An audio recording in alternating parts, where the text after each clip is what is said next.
Hi everyone, in this video I will show you that how you can download and install Metro Awakening game on your PC. Guys, first open up your browser, just search for the Steam website, then open it, then just click on this login option you are seeing on the right hand top. Here simply sign into your account. If you don't have an account, then just create account on Steam, and this is very simple and easy.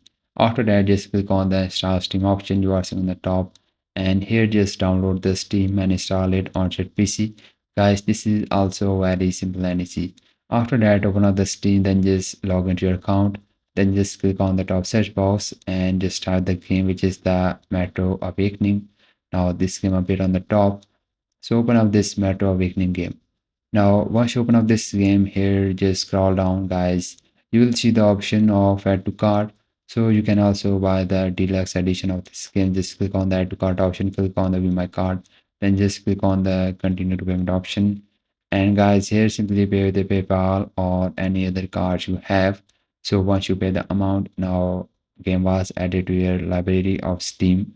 Just go to the library of your Steam, and on the left hand side just find this Metro Awakening game. Just find this. Once you buy it, then just click on the install. This is how you can download and install this game. If you find it helpful, so please consider liking, and bye bye and take care.